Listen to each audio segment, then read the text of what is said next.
공짜밥 먹으러 온 거 아니야? 요즘 뉴스 보면 별 이상한 사람들 많아서 말이야. 혹시 가방에 뭐 숨긴 거 있는 건 아니겠지? 주변 동창들이 어리둥절한 표정으로 저와 지연이를 번갈아 바라봤습니다. 그 순간 저는 가방끈을 꼭 움켜쥐었습니다. 안녕하세요. 저는 서울 마포구 망원동에 살고 있는 68세 박말순입니다. 살면서 이런 날이 올 줄은 몰랐습니다. 참 오래 살고 볼 일이에요. 저는 서산 바닷가촌에서 나고 자란 흙수저 중에 흙수저였습니다. 서산여고 동창회 초대장 받았을 때 심장이 덜컥 내려앉더라고요. 거긴 제 과거가 있고 제 상처가 있는 자리였거든요. 거기서 벌어진 일은 지금 생각해도 영화보다 더 영화 같았습니다. 제가 평생 참고 견뎠던 서러움이 그날 한꺼번에 터졌어요. 그 이야기 오늘 이 자리에서 처음으로 풀어보려 합니다. 끝까지 들어주시면 정말 감사하겠습니다. 사연 시작 전 구독과 좋아요는 사연을 만드는데 큰 힘이 됩니다. 제 이야기가 누군가에게 작은 위로가 되기를 바라면서요. 이제부터 제 서산에서 서울까지 먼 길 돌아온 인생 이야기 시작해 볼게요. 안녕하세요. 저는 서울 마포구 망원동에 살고 있는 68세 박말순입니다. 제가 태어난 곳은 충청남도 서산입니다. 서산에서도 바닷가 끝자락 한참 들어가야 나오는 작은 어촌 마을이었어요. 지금 생각하면 참 정겨운 고향인데 그때는 정말 벗어나고 싶었던 가난의 상징이었죠. 우리 집은 기와집이라고 해도 겨우 흙벽에 비 새고 바람 숭숭 들어오는 그런 집이었어요. 방 천장에는 겨울만 되면 물이 뚝뚝 떨어졌고 장마철이면 방바닥에 물이 고이기 일쑤였습니다. 새벽이면 아버지가 고깃배 타러 나가는 소리에 잠이 깼어요. 말순아 잘 있어라. 아버지 고기 많이 잡아올게. 그 목소리 들으면서 이불 속에서 웅크리고 있었죠. 어머니는 새벽부터 논밭 다니며 일하시고 저는 그저 동생들 챙기고 학교 가는 게 일상이었어요. 근데 학교 가는 게 두려웠던 이유가 따로 있었습니다. 그게 바로 도시락이었어요. 우리 집 형편상 늘 같은 반찬 도시락이었어요. 찬물에 밥 말아서 간장 한 숟가락, 그 위에 고추장 찌꺼기 조금, 김치 몇 조각 겨우 올린 그런 도시락이었어요. 지금은 그런 소박한 밥상이 오히려 귀하고 건강식으로 불리지만 그땐 아니었죠. 그땐 그게 창피함 그 자체였어요. 학교만 가면 저를 괴롭히던 아이가 있었습니다.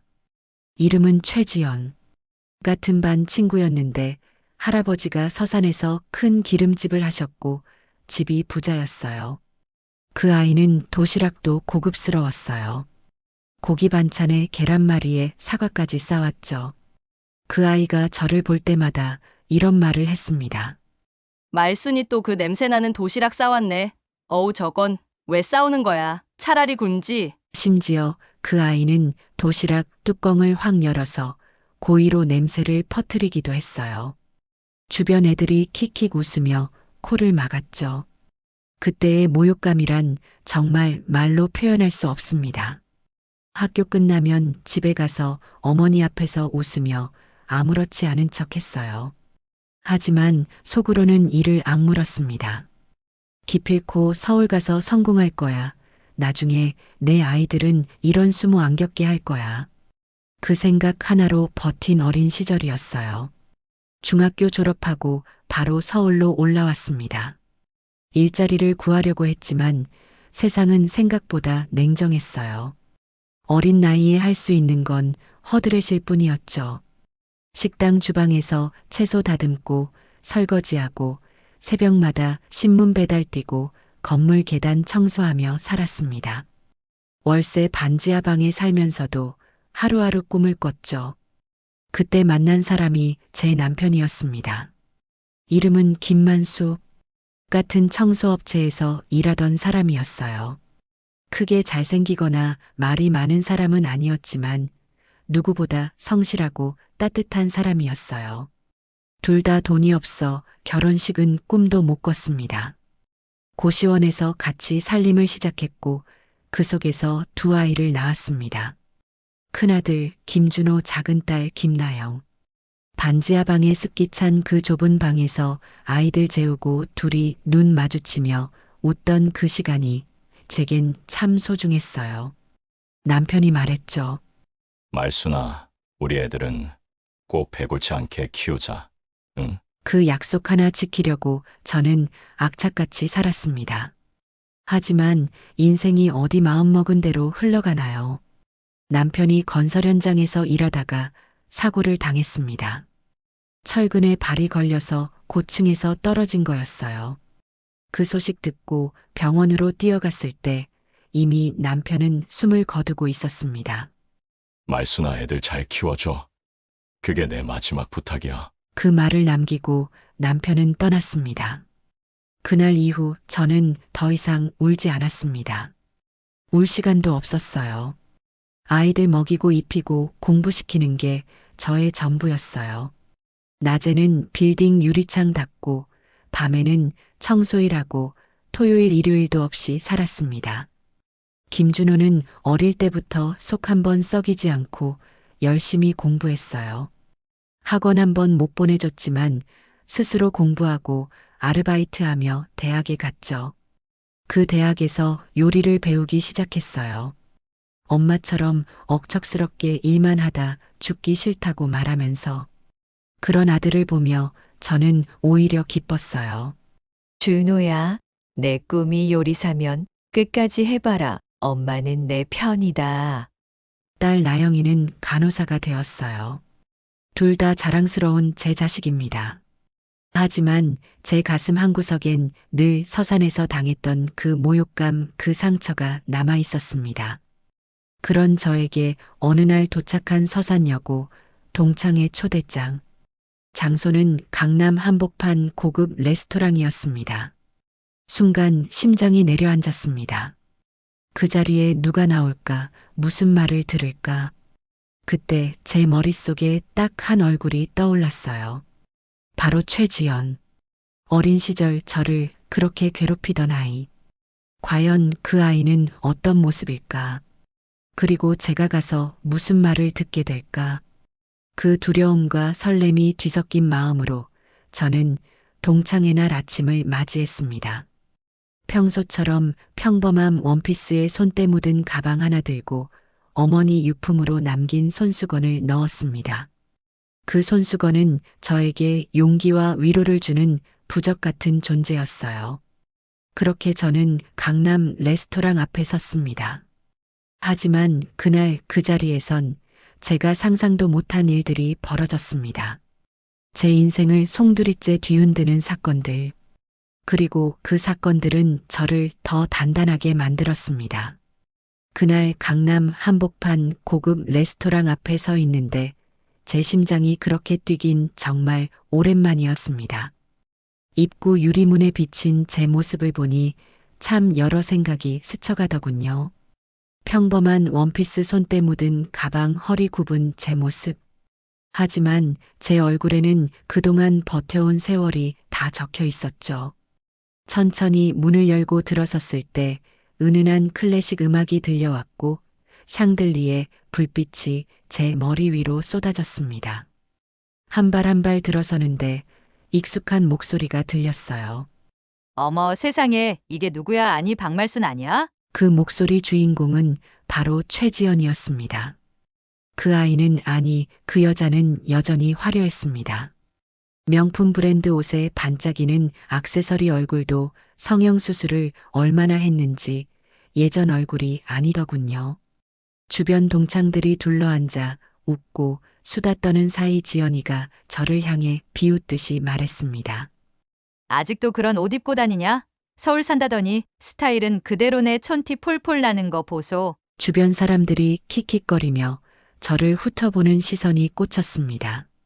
저는 그저 미소 지으며 고개를 숙였죠.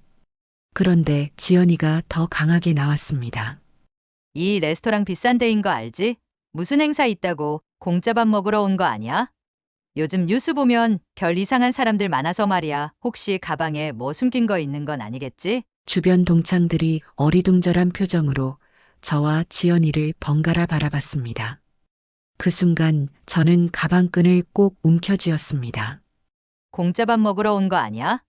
요즘 뉴스 보면 별 이상한 사람들 많아서 말이야. 혹시 가방에 뭐 숨긴 거 있는 건 아니겠지? 주변 동창들이 어리둥절한 표정으로 저와 지연이를 번갈아 바라봤습니다.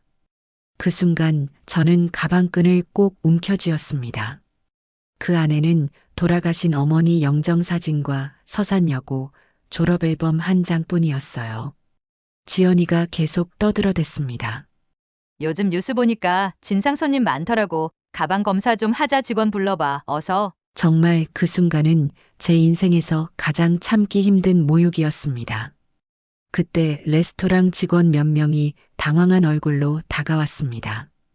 제가 가만히 서 있는데 지연이가 또 혓바닥을 놀렸어요. 아니 누가 진짜 뭐 훔쳤다는 게 아니라 확인 차원에서 그러는 거잖아. 뭘 그렇게 민감해? 요즘 세상이 어떤 세상인데. 주변 동창들 몇몇은 수군거리기 시작했습니다. 야, 지연이 좀 너무하는 거 아니야? 그래도 우리 동창인데 저건 좀 심한데. 그런 목소리도 들렸지만 지연이는 아랑곳하지 않았습니다. 내가 뭘 틀린 말했어? 세상 무서워서 그런 거지. 그때였습니다. 레스토랑 매니저가 다가오더니 조용히 제게 인사를 했습니다. 어머님 불편하신 점 없으세요? 잠시만 기다려주세요. 대표님께서 내려오신다고 하십니다. 그 말이 떨어지자 지연이 얼굴이 살짝 굳어졌습니다. 어머님? 대표님? 뭐야? 누가 대표라는 거야? 주변 사람들 웅성웅성. 잠시 후 한 남자가 계단을 내려오는 소리가 들렸습니다. 제가 세상 누구보다도 사랑하는 제 아들 김준호였습니다. 수트에 단정하게 머리 넘기고 나오는 그 모습이 얼마나 든든하던지요. 준호가 저를 보자마자 웃으며 말했습니다. 엄마 여기까지 어떻게 오셨어요? 미리 연락 주시지. 그리고 준호는 매니저에게 말했어요. 안녕하세요. 박말순 여사님 아들인 김준호입니다. 어머니는 우리 레스토랑 공동 창업자입니다. 이곳은 어머니와 제가 함께 만든 공간이에요. 어머님과 함께 즐거운 시간이 되시길 바랍니다. 그 순간 지연이 얼굴이 하얗게 질렸습니다. 그 입버릇도 잊지 않고 내뱉더군요. 뭐라고? 말순이가 이 레스토랑 사장 엄마라고? 세상에 말도 안 돼. 준호가 다시 말했습니다. 왜 말이 안 되시죠? 어머니가 힘들게 저를 키워주셨기에 제가 이 자리에 올 수 있었습니다. 무례한 말씀은 하지 마시고 이 시간을 즐기다 가주세요. 주변 동창들 분위기가 순식간에 싸해졌습니다. 그런데 여기서 끝이 아니었습니다. 지연이가 또 비아냥거리며 이런 말을 했습니다. 그래봤자 식당 주인이잖아. 뭘 그리 대단하다고. 요즘 식당 사업하다 망하는 사람 수두룩해. 나도 요식업 해봤어. 그래봤자 식당 주인이잖아. 뭘 그리 대단하다고. 요즘 식당 사업하다 망하는 사람 수두룩해. 나도 요식업 해봤어. 지연아, 사람은 가진 돈이나 직업으로 평가하는 게 아니야. 너 아직도 그걸 모르니? 지연이가 씩씩대며 대꾸했습니다. 웃기지 마. 나는 서울 강남에 아파트 2채야 서산촌에서 올라와서 뭐 얼마나 대단하다고. 그때 준호가 마지막으로 딱 한마디 했습니다. 저희 어머니 같은 분이 진짜 강한 사람이시죠. 돈은 잃어도 다시 벌 수 있지만 품위는 잃으면 끝입니다. 그 말에 레스토랑 안이 조용해졌습니다. 잠시 후 지연이는 아무 말 없이 자리에서 일어나 레스토랑을 나갔습니다. 하지만 그날 사건은 여기서 끝나지 않았습니다. 그날 동창회 자리에서 끝난 줄 알았던 일이 다시 시작된 건 바로 며칠 후였습니다. 저는 원래 그런 일 있으면 마음 한편에 묻어두고 살 사람입니다. 그런데 사건은 생각지도 못한 방향으로 흘러가기 시작했습니다. 하루는 레스토랑 본점에 앉아 커피 한 잔 마시고 있는데 준호가 다급하게 저를 찾아왔어요. 엄마 큰일 났어. 뉴스 봤어? 저는 깜짝 놀라서 스마트폰을 건네받아 뉴스를 봤습니다. 서산여고 동창회 자리 폭로 고급 레스토랑에서 발생한 고객 모욕 사건. 누군가 그날 동창회 현장을 몰래 촬영해서 온라인 커뮤니티에 올린 겁니다. 동영상에는 지연이가 저를 모욕하는 장면과 가방 검사 운운하는 장면이 그대로 찍혀 있었어요. 세상에 이런 게 다 퍼졌다고? 저는 얼굴이 화끈거렸습니다. 창피함보다 더 컸던 건 걱정이었어요. 혹시나 우리 준호 사업에 피해 갈까봐 마음이 무거웠습니다. 준호는 제 손을 꼭 잡아주며 말했습니다. 엄마 걱정 마세요. 사람들이 진실을 알아볼 거예요. 엄마가 무슨 잘못이 있어요. 그 말에 겨우 마음을 진정시켰는데 문제는 그게 아니었습니다. 며칠 후 또 다른 충격적인 일이 벌어졌습니다. 바로 최지연이 기자회견을 열겠다고 한 겁니다. 내용은 가관이었어요. 그날 저는 단지 안전을 위해 가방 확인을 요청했을 뿐인데 오히려 저를 악당으로 몰고 있다. 억울하다. 법적 대응하겠다. 그 기사가 포털 사이트 메인을 장식했고 사람들 반응은 두 가지로 갈렸습니다. 아니, 어떻게 그럴 수가 있어. 저건 진짜 갑질이네. 그래도 식당에서 가방 확인 요청이 뭐가 문제야. 안전 때문이라는데. 그 논란 속에 저는 다시 고민에 빠졌습니다. 준호는 저에게 물었어요. 엄마 이쯤 되면 공식 입장 내야 할 것 같아. 엄마 생각은 어때? 저는 한참 생각하다 말했습니다. 준호야, 엄마는 싸우려고 여기까지 온 게 아니야. 엄마가 끝까지 지키고 싶은 건 체면이 아니라 사람 마음이야. 하지만 상황은 점점 악화되었습니다. 지연이 측은 법적 대응 준비를 한다며 언론 플레이를 시작했고 오히려 저와 준호를 모욕하는 글이 온라인에 퍼지기 시작했습니다. 서산 출신 흑수저 성공 스토리, 그거 다 이미지 메이킹일 뿐 아니냐. 엄마 팔아서 돈 번 거 가지고 무슨 미담처럼 포장하냐. 그런 악플들이 하나둘 보이기 시작했어요. 준호가 밤마다 사무실에서 머리를 싸매고 고민하는 모습에 제 가슴이 무너졌습니다. 그날 밤 저는 혼자 반지하 살던 시절을 떠올리며 오랜만에 눈물을 흘렸어요. 말수나 내가 지금 무너지면 아무도 대신 울어주지 않아. 그 옛날 남편의 목소리가 귓가에 들리는 것 같았어요. 다음 날 저는 준호에게 말했습니다. 준호야, 엄마가 나서 볼게. 이번에는 엄마가 정면 돌파해 볼게. 준호는 놀란 눈치였어요. 엄마가 어떻게 하려고? 저는 조용히 말했습니다. 엄마가 직접 서산 내려가서 옛날 마을 사람들 찾아가고 과거 이야기 다 꺼내볼게. 엄마 인생 있는 그대로 보여줄 거야. 그게 엄마 방식이야. 그리고 며칠 후 저는 서산으로 내려갔습니다. 어릴 때 살던 그 마을, 비세던 기와집 자리는 이제 허허벌판이 되어 있었어요. 하지만 옛 이웃 몇 분은 여전히 그 마을에 살고 계셨습니다. 말순이 왔냐? 야, 세상에 서울 가서 그렇게 잘 됐다며.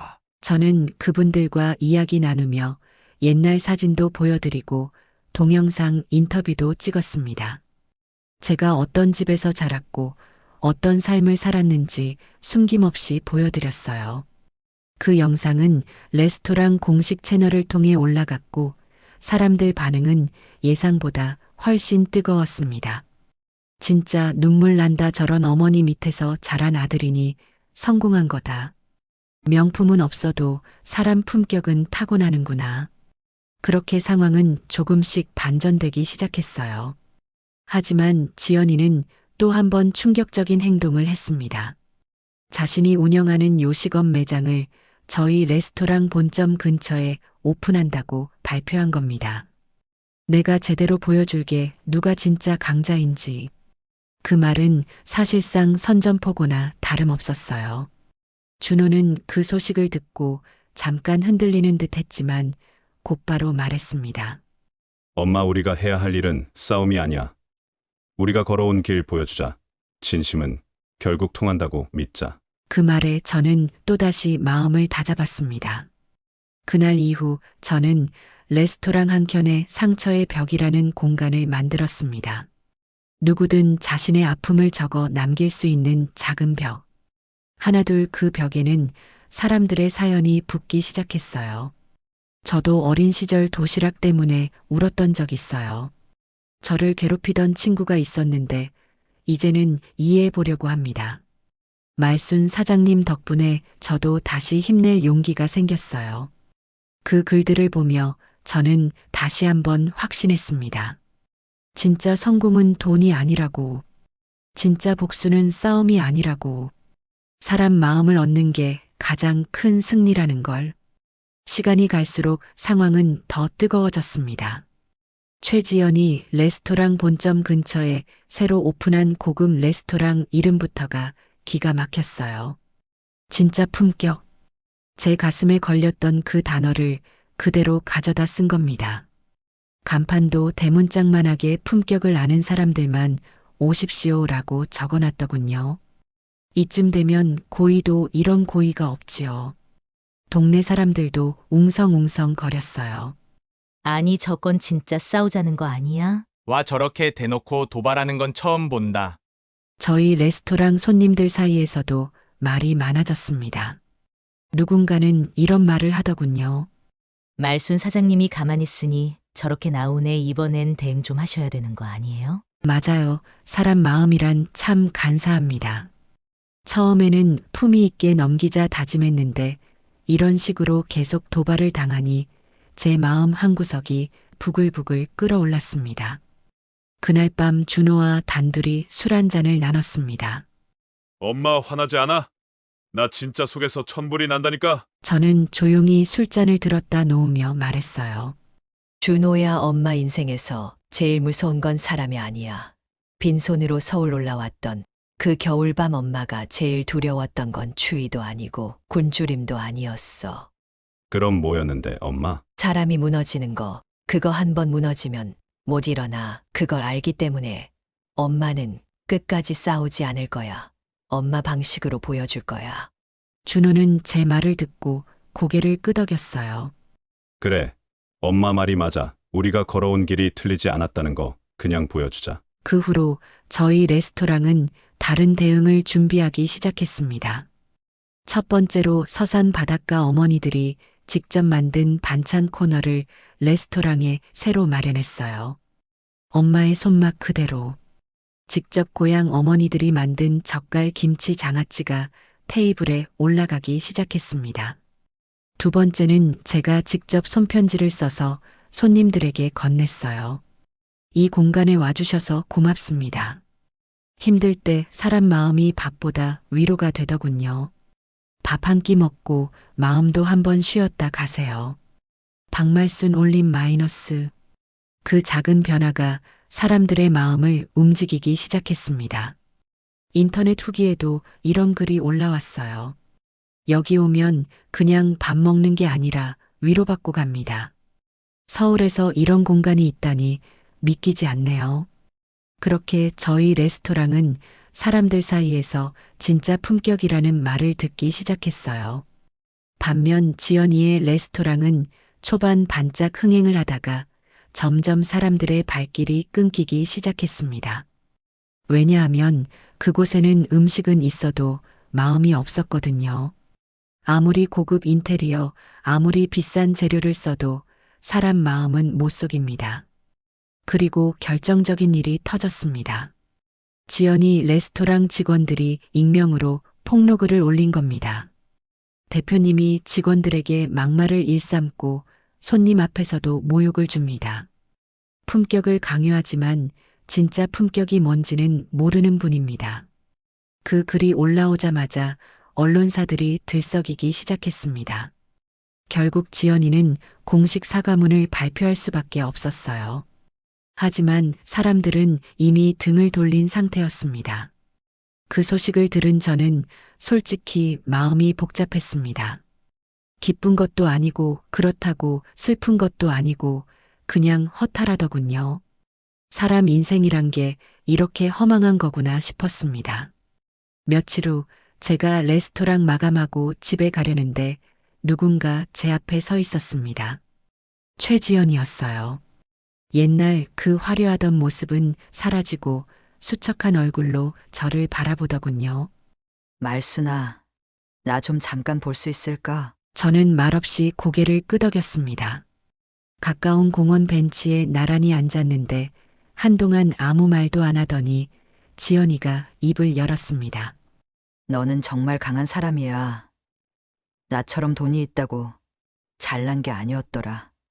진짜 강한 건 너였어. 그 말에 제 가슴 한구석이 찌르르 했어요. 지연이가 다시 말했습니다. 나 옛날에 너 괴롭히던 거 진심으로 사과하고 싶어. 어렸을 땐 그게 다 재미였는데 지금 생각하면 내가 진짜 못난 인간이더라. 저는 한참 말이 안 나오더군요. 그냥 조용히 말했어요. 지연아, 사람 인생이란 게 다 자기 몫이 있는 거야. 나도 내가 불쌍하지는 않아. 그저 너도 힘든 시간을 지나왔구나 싶을 뿐이야. 지연이가 고개를 숙이며 마지막으로 말했습니다. 말수나 내가 옛날에 그 냄새 나는 도시락 먹던 그 자리에서 지금 이렇게 당당하게 서 있는 거 보니까 진짜 부럽더라. 나도 그런 엄마였으면 좋겠더라. 그 말을 듣고 저는 눈물이 나더군요. 그 순간 제가 이 자리에 서기까지 겪었던 모든 서러움과 아픔이 한꺼번에 밀려왔어요. 그날 이후 지연이는 서산으로 내려가 조용히 살겠다고 했습니다. 저는 그녀를 원망하지 않았습니다. 사람은 누구나 실수하고 누구나 넘어지는 법이니까요. 그게 인생이고 그게 사람이니까요. 이렇게 저의 긴 싸움 아닌 싸움은 끝이 났습니다. 그리고 저는 오늘도 레스토랑 한켠에 있는 상처의 벽 앞을 걷습니다. 거기에 적힌 사람들의 이야기를 읽으며 마음속으로 말합니다. 그래, 우리 모두 상처받았고 우리 모두 아팠지만 우리는 그걸 이겨냈잖아. 우리는 살아냈잖아. 그리고 제가 끝까지 지켜온 품위와 사람 마음이 결국 저를 지켜준 거구나 싶었습니다. 지금 이 영상을 보고 계신 여러분, 여기까지 제 이야기를 들어주셔서 정말 고맙습니다. 제가 살아온 인생이 특별하거나 대단해서 이런 이야기를 하는 건 아닙니다. 사실 저는 그저 평범한 사람입니다. 어릴 적엔 냄새난다고 놀림받던 아이였고, 서울에 올라와서는 남들보다 두세 배 더 일해야 겨우 하루를 버틸 수 있었던 그런 사람이었어요. 하지만 돌아보니 그 가난과 서러움이 저를 여기까지 데려다 준 것 같습니다. 그때 당했던 상처가 없었다면 저는 이렇게 단단해지지 못했을 겁니다. 살다 보면 누구나 넘어지는 순간이 있습니다. 누구나 마음 깊숙한 곳에 남에게 말 못할 상처 하나쯤은 품고 삽니다. 하지만 여러분, 그 상처 때문에 주눅들 필요 없습니다. 그 아픔이 나를 약하게 만드는 게 아닙니다. 그 아픔이 있었기에 오늘의 내가 있는 겁니다. 사람들은 겉모습을 보고 쉽게 판단합니다. 옷이 어떻고 가방이 어떻고 어떤 직업인지 무슨 차를 타는지 그런 걸로 사람의 가치를 매깁니다. 하지만 저는 확신합니다. 진짜 품위는 그런 게 아닙니다. 내가 나 자신을 지켜내는 것, 내 사람을 지켜내는 것, 내 삶을 진실하게 살아내는 것, 그게 진짜 품위입니다. 저는 지금도 제 레스토랑 한켠에 상처의 벽을 만들어 두었습니다. 언제든 오셔서 여러분의 이야기를 남기고 가세요. 누군가 읽고 공감하고 위로받고 다시 일어설 힘을 낼 수 있다면 그것만으로도 제겐 더 없는 행복입니다. 그리고 꼭 기억하세요. 누구에게나 반전의 순간은 찾아옵니다. 내가 끝이라고 생각했던 그 지점에서 새로운 길이 열리기도 합니다. 포기하지 마세요. 당신은 생각보다 훨씬 더 단단한 사람입니다. 오늘 이 영상을 보며 마음 한구석이 따뜻해졌다면 구독과 좋아요, 알림 설정 부탁드립니다. 여러분의 이야기도 댓글로 남겨주세요. 여기까지 함께 해주셔서 진심으로 감사드립니다. 서울 마포구 망원동에서 평범하지만 단단하게 살아가는 박말순이었습니다. 공짜 밥 먹으러 온 거 아니야? 요즘 뉴스 보면 별 이상한 사람들 많아서 말이야. 혹시 가방에 뭐 숨긴 거 있는 건 아니겠지? 주변 동창들이 어리둥절한 표정으로 저와 지연이를 번갈아 바라봤습니다. 그 순간 저는 가방끈을 꼭 움켜쥐었습니다. 안녕하세요. 저는 서울 마포구 망원동에 살고 있는 68세 박말순입니다. 살면서 이런 날이 올 줄은 몰랐습니다. 참 오래 살고 볼 일이에요. 저는 서산 바닷가촌에서 나고 자란 흙수저 중에 흙수저였습니다. 서산여고 동창회 초대장 받았을 때 심장이 덜컥 내려앉더라고요. 거긴 제 과거가 있고 제 상처가 있는 자리였거든요. 거기서 벌어진 일은 지금 생각해도 영화보다 더 영화 같았습니다. 제가 평생 참고 견뎠던 서러움이 그날 한꺼번에 터졌어요. 그 이야기 오늘 이 자리에서 처음으로 풀어보려 합니다. 끝까지 들어주시면 정말 감사하겠습니다. 사연 시작 전 구독과 좋아요는 사연을 만드는데 큰 힘이 됩니다. 제 이야기가 누군가에게 작은 위로가 되기를 바라면서요. 이제부터 제 서산에서 서울까지 먼 길 돌아온 인생 이야기 시작해 볼게요. 안녕하세요. 저는 서울 마포구 망원동에 살고 있는 68세 박말순입니다. 제가 태어난 곳은 충청남도 서산입니다. 서산에서도 바닷가 끝자락 한참 들어가야 나오는 작은 어촌 마을이었어요. 지금 생각하면 참 정겨운 고향인데 그때는 정말 벗어나고 싶었던 가난의 상징이었죠. 우리 집은 기와집이라고 해도 겨우 흙벽에 비 새고 바람 숭숭 들어오는 그런 집이었어요. 방 천장에는 겨울만 되면 물이 뚝뚝 떨어졌고 장마철이면 방바닥에 물이 고이기 일쑤였습니다. 새벽이면 아버지가 고깃배 타러 나가는 소리에 잠이 깼어요. 말순아 잘 있어라. 아버지 고기 많이 잡아올게. 그 목소리 들으면서 이불 속에서 웅크리고 있었죠. 어머니는 새벽부터 논밭 다니며 일하시고 저는 그저 동생들 챙기고 학교 가는 게 일상이었어요. 근데 학교 가는 게 두려웠던 이유가 따로 있었습니다. 그게 바로 도시락이었어요. 우리 집 형편상 늘 같은 반찬 도시락이었어요. 찬물에 밥 말아서 간장 한 숟가락, 그 위에 고추장 찌꺼기 조금, 김치 몇 조각 겨우 올린 그런 도시락이었어요. 지금은 그런 소박한 밥상이 오히려 귀하고 건강식으로 불리지만 그땐 아니었죠. 그땐 그게 창피함 그 자체였어요. 학교만 가면 저를 괴롭히던 아이가 있었습니다. 이름은 최지연. 같은 반 친구였는데 할아버지가 서산에서 큰 기름집을 하셨고 집이 부자였어요. 그 아이는 도시락도 고급스러웠어요. 고기 반찬에 계란말이에 사과까지 싸왔죠.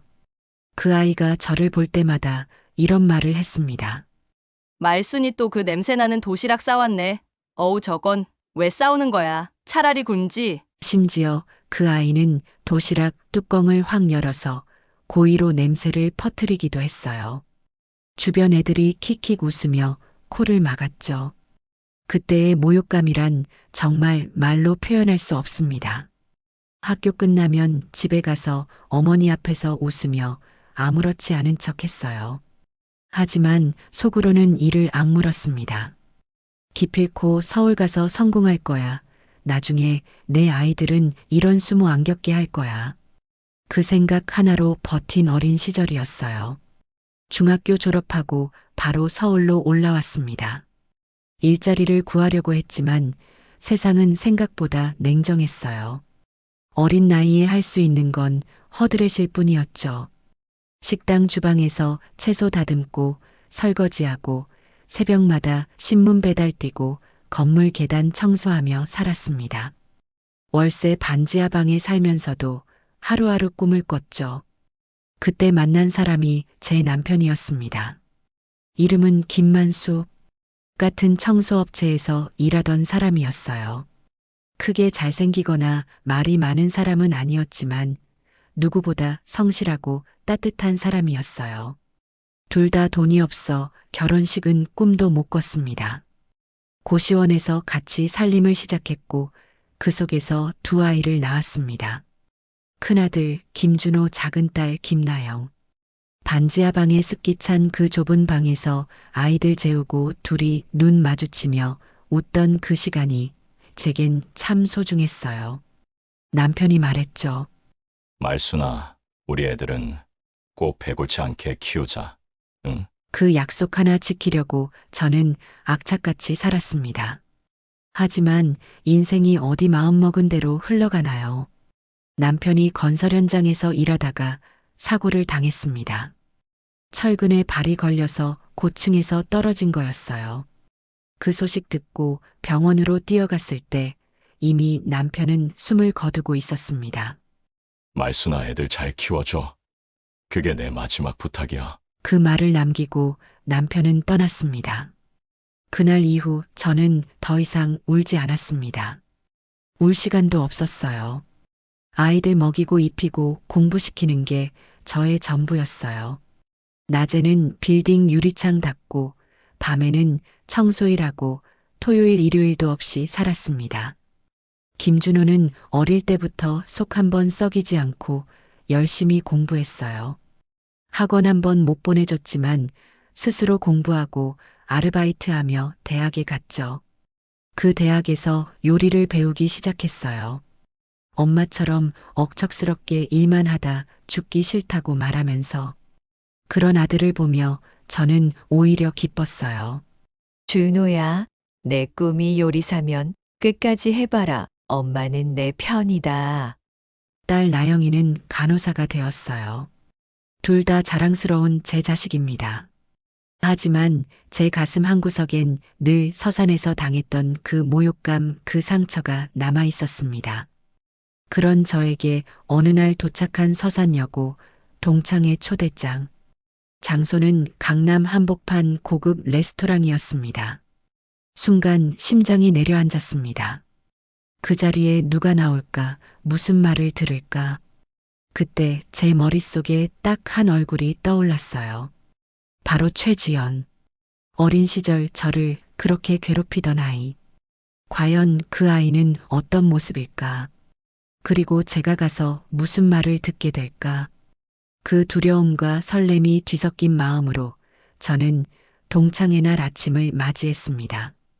평소처럼 평범한 원피스에 손때 묻은 가방 하나 들고 어머니 유품으로 남긴 손수건을 넣었습니다. 그 손수건은 저에게 용기와 위로를 주는 부적 같은 존재였어요. 그렇게 저는 강남 레스토랑 앞에 섰습니다. 하지만 그날 그 자리에선 제가 상상도 못한 일들이 벌어졌습니다. 제 인생을 송두리째 뒤흔드는 사건들. 그리고 그 사건들은 저를 더 단단하게 만들었습니다. 그날 강남 한복판 고급 레스토랑 앞에 서 있는데 제 심장이 그렇게 뛰긴 정말 오랜만이었습니다. 입구 유리문에 비친 제 모습을 보니 참 여러 생각이 스쳐가더군요. 평범한 원피스 손때 묻은 가방 허리 굽은 제 모습. 하지만 제 얼굴에는 그동안 버텨온 세월이 다 적혀 있었죠. 천천히 문을 열고 들어섰을 때 은은한 클래식 음악이 들려왔고 샹들리에 불빛이 제 머리 위로 쏟아졌습니다. 한 발 한 발 들어서는데 익숙한 목소리가 들렸어요. 어머 세상에 이게 누구야? 아니 박말순 아니야? 그 목소리 주인공은 바로 최지연이었습니다. 그 아이는 아니 그 여자는 여전히 화려했습니다. 명품 브랜드 옷에 반짝이는 액세서리 얼굴도 성형수술을 얼마나 했는지 예전 얼굴이 아니더군요. 주변 동창들이 둘러앉아 웃고 수다 떠는 사이 지연이가 저를 향해 비웃듯이 말했습니다. 아직도 그런 옷 입고 다니냐? 서울 산다더니 스타일은 그대로네. 촌티 폴폴 나는 거 보소. 주변 사람들이 킥킥거리며 저를 훑어보는 시선이 꽂혔습니다. 저는 그저 미소 지으며 고개를 숙였죠. 그런데 지연이가 더 강하게 나왔습니다. 이 레스토랑 비싼 데인 거 알지? 무슨 행사 있다고 공짜 밥 먹으러 온 거 아니야? 요즘 뉴스 보면 별 이상한 사람들 많아서 말이야. 혹시 가방에 뭐 숨긴 거 있는 건 아니겠지? 주변 동창들이 어리둥절한 표정으로 저와 지연이를 번갈아 바라봤습니다. 그 순간 저는 가방끈을 꼭 움켜쥐었습니다. 공짜밥 먹으러 온 거 아니야? 요즘 뉴스 보면 별 이상한 사람들 많아서 말이야. 혹시 가방에 뭐 숨긴 거 있는 건 아니겠지? 주변 동창들이 어리둥절한 표정으로 저와 지연이를 번갈아 바라봤습니다. 그 순간 저는 가방끈을 꼭 움켜쥐었습니다. 그 안에는 돌아가신 어머니 영정사진과 서산여고 졸업앨범 한 장뿐이었어요. 지연이가 계속 떠들어댔습니다. 요즘 뉴스 보니까 진상 손님 많더라고. 가방 검사 좀 하자. 직원 불러봐. 어서. 정말 그 순간은 제 인생에서 가장 참기 힘든 모욕이었습니다. 그때 레스토랑 직원 몇 명이 당황한 얼굴로 다가왔습니다.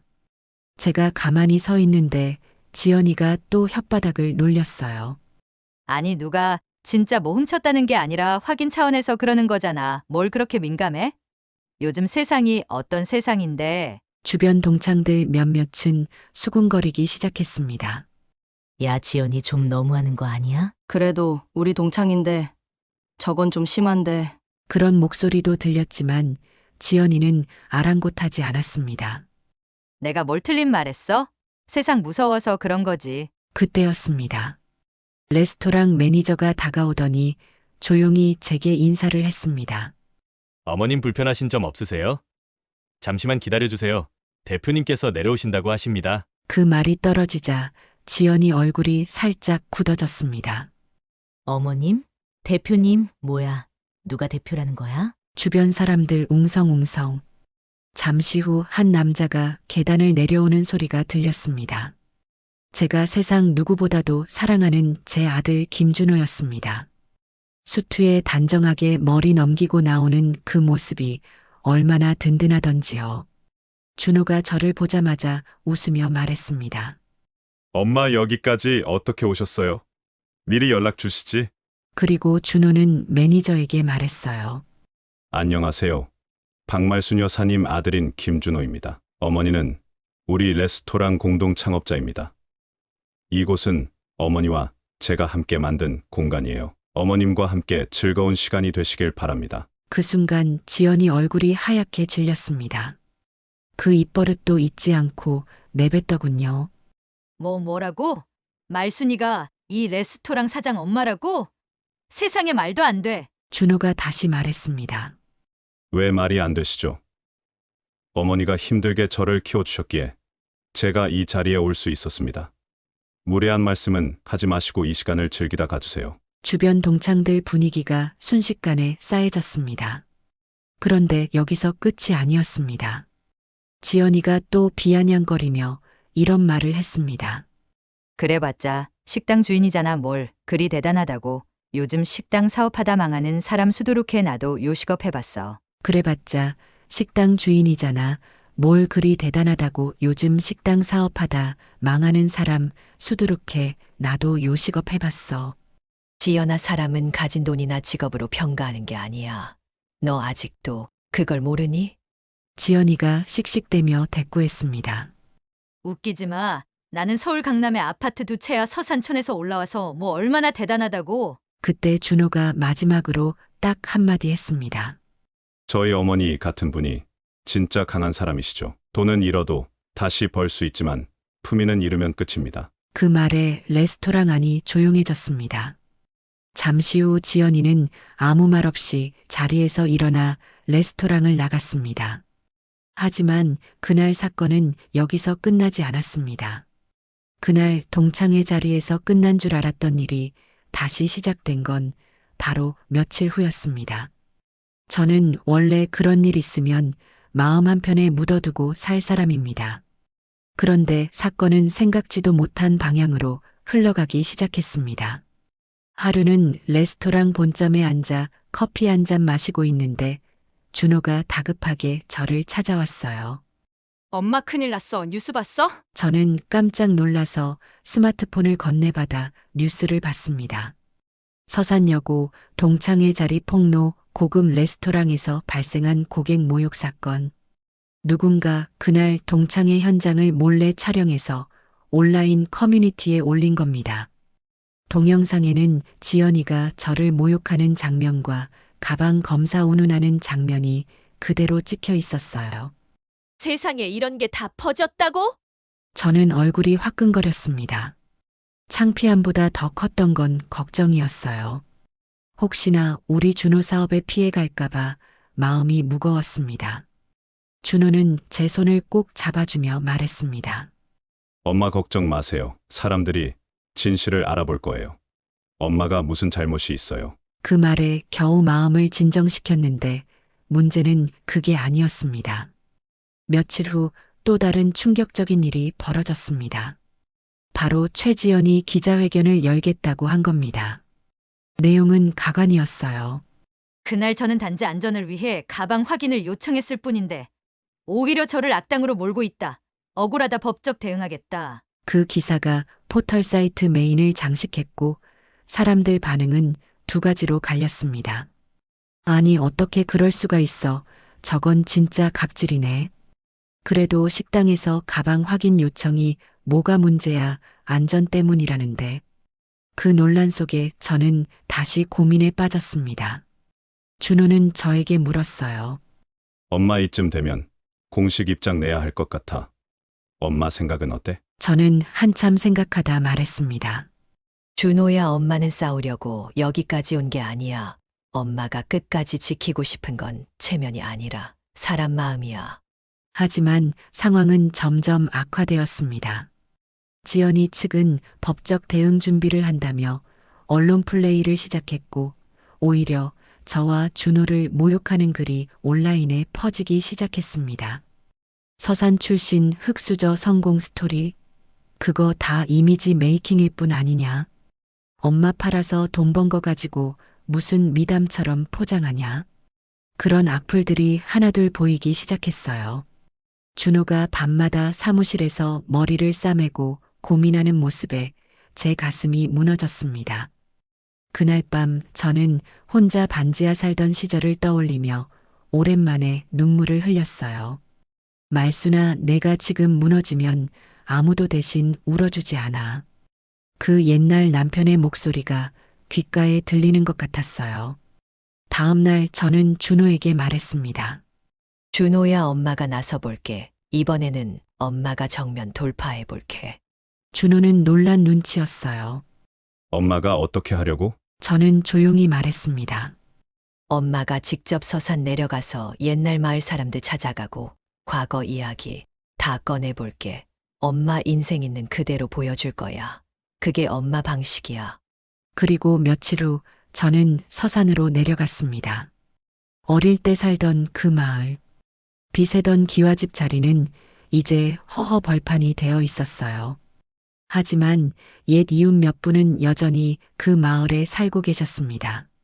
말순이 왔냐? 야, 세상에 서울 가서 그렇게 잘 됐다며. 저는 그분들과 이야기 나누며 옛날 사진도 보여드리고 동영상 인터뷰도 찍었습니다. 제가 어떤 집에서 자랐고 어떤 삶을 살았는지 숨김없이 보여드렸어요. 그 영상은 레스토랑 공식 채널을 통해 올라갔고 사람들 반응은 예상보다 훨씬 뜨거웠습니다. 진짜 눈물 난다. 저런 어머니 밑에서 자란 아들이니 성공한 거다. 명품은 없어도 사람 품격은 타고나는구나. 그렇게 상황은 조금씩 반전되기 시작했어요. 하지만 지연이는 또 한 번 충격적인 행동을 했습니다. 자신이 운영하는 요식업 매장을 저희 레스토랑 본점 근처에 오픈한다고 발표한 겁니다. 내가 제대로 보여줄게. 누가 진짜 강자인지. 그 말은 사실상 선전포고나 다름없었어요. 준호는 그 소식을 듣고 잠깐 흔들리는 듯 했지만 곧바로 말했습니다. 엄마, 우리가 해야 할 일은 싸움이 아니야. 우리가 걸어온 길 보여주자. 진심은 결국 통한다고 믿자. 그 말에 저는 또다시 마음을 다잡았습니다. 그날 이후 저는 레스토랑 한켠에 상처의 벽이라는 공간을 만들었습니다. 누구든 자신의 아픔을 적어 남길 수 있는 작은 벽. 하나둘 그 벽에는 사람들의 사연이 붙기 시작했어요. 저도 어린 시절 도시락 때문에 울었던 적 있어요. 저를 괴롭히던 친구가 있었는데 이제는 이해해 보려고 합니다. 말순 사장님 덕분에 저도 다시 힘낼 용기가 생겼어요. 그 글들을 보며 저는 다시 한번 확신했습니다. 진짜 성공은 돈이 아니라고, 진짜 복수는 싸움이 아니라고, 사람 마음을 얻는 게 가장 큰 승리라는 걸. 시간이 갈수록 상황은 더 뜨거워졌습니다. 최지연이 레스토랑 본점 근처에 새로 오픈한 고급 레스토랑 이름부터가 기가 막혔어요. 진짜 품격. 제 가슴에 걸렸던 그 단어를 그대로 가져다 쓴 겁니다. 간판도 대문짝만하게 품격을 아는 사람들만 오십시오라고 적어놨더군요. 이쯤 되면 고의도 이런 고의가 없지요. 동네 사람들도 웅성웅성 거렸어요. 아니 저건 진짜 싸우자는 거 아니야? 와 저렇게 대놓고 도발하는 건 처음 본다. 저희 레스토랑 손님들 사이에서도 말이 많아졌습니다. 누군가는 이런 말을 하더군요. 말순 사장님이 가만히 있으니 저렇게 나오네. 이번엔 대응 좀 하셔야 되는 거 아니에요? 맞아요. 사람 마음이란 참 간사합니다. 처음에는 품위 있게 넘기자 다짐했는데 이런 식으로 계속 도발을 당하니 제 마음 한구석이 부글부글 끓어올랐습니다. 그날 밤 준호와 단둘이 술 한 잔을 나눴습니다. 엄마 화나지 않아? 나 진짜 속에서 천불이 난다니까? 저는 조용히 술잔을 들었다 놓으며 말했어요. 준호야, 엄마 인생에서 제일 무서운 건 사람이 아니야. 빈손으로 서울 올라왔던 그 겨울밤 엄마가 제일 두려웠던 건 추위도 아니고 굶주림도 아니었어. 그럼 뭐였는데, 엄마? 사람이 무너지는 거, 그거 한 번 무너지면 못 일어나. 그걸 알기 때문에 엄마는 끝까지 싸우지 않을 거야. 엄마 방식으로 보여줄 거야. 준호는 제 말을 듣고 고개를 끄덕였어요. 그래. 엄마 말이 맞아. 우리가 걸어온 길이 틀리지 않았다는 거 그냥 보여주자. 그 후로 저희 레스토랑은 다른 대응을 준비하기 시작했습니다. 첫 번째로 서산 바닷가 어머니들이 직접 만든 반찬 코너를 레스토랑에 새로 마련했어요. 엄마의 손맛 그대로.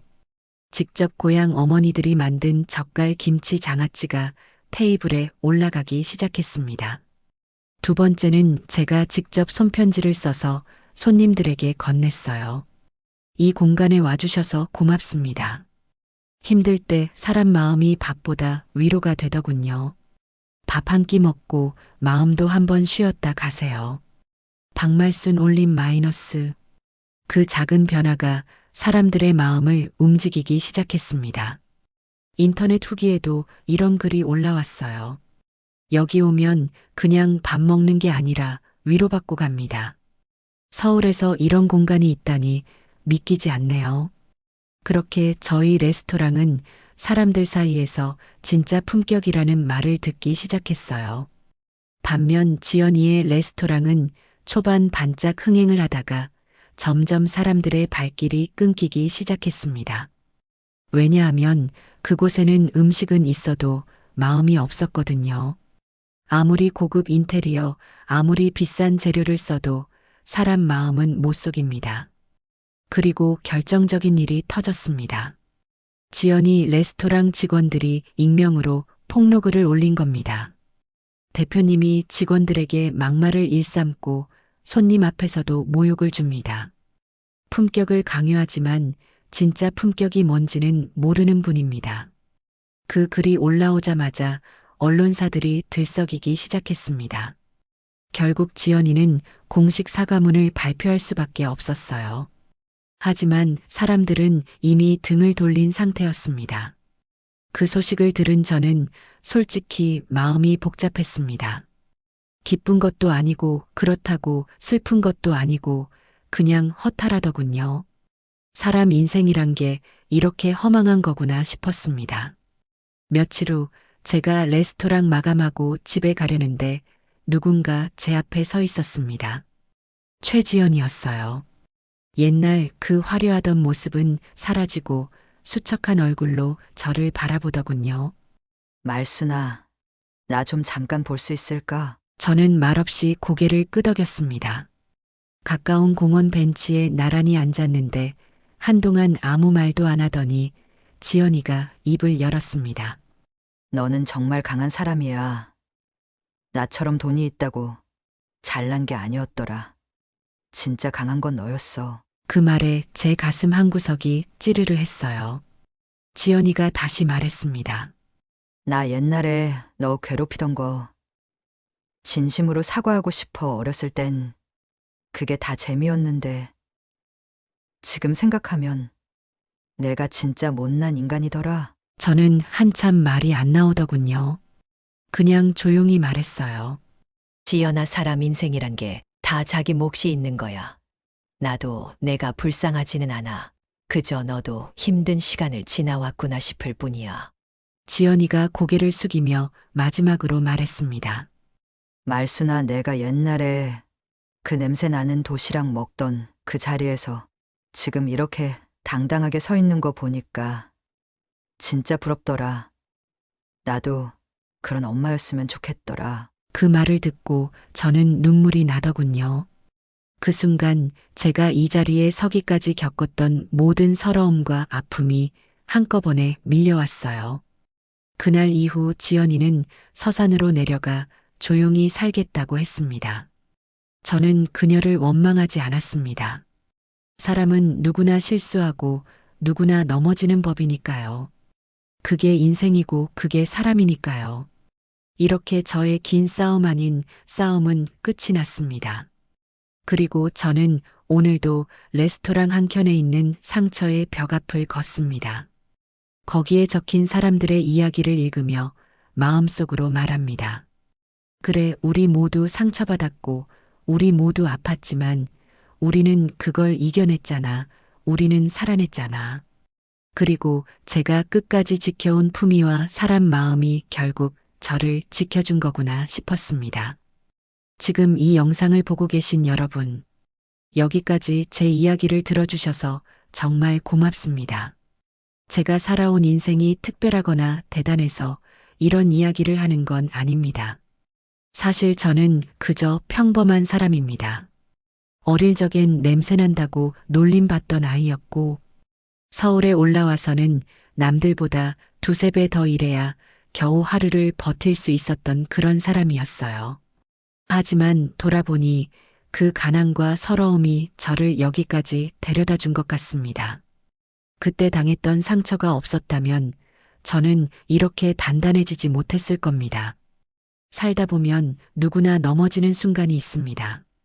누구나 마음 깊숙한 곳에 남에게 말 못할 상처 하나쯤은 품고 삽니다.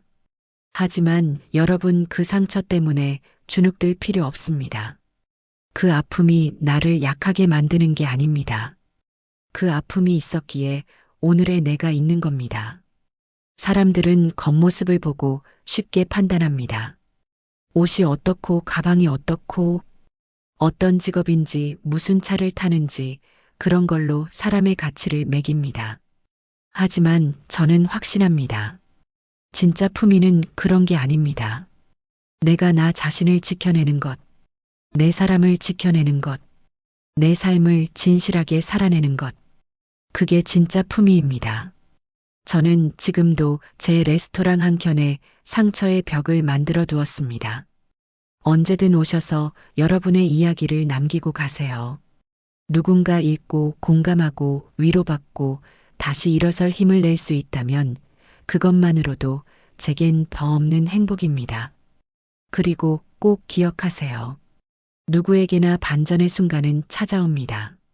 내가 끝이라고 생각했던 그 지점에서 새로운 길이 열리기도 합니다. 포기하지 마세요. 당신은 생각보다 훨씬 더 단단한 사람입니다. 오늘 이 영상을 보며 마음 한구석이 따뜻해졌다면 구독과 좋아요, 알림 설정 부탁드립니다. 여러분의 이야기도 댓글로 남겨주세요. 여기까지 함께 해주셔서 진심으로 감사드립니다.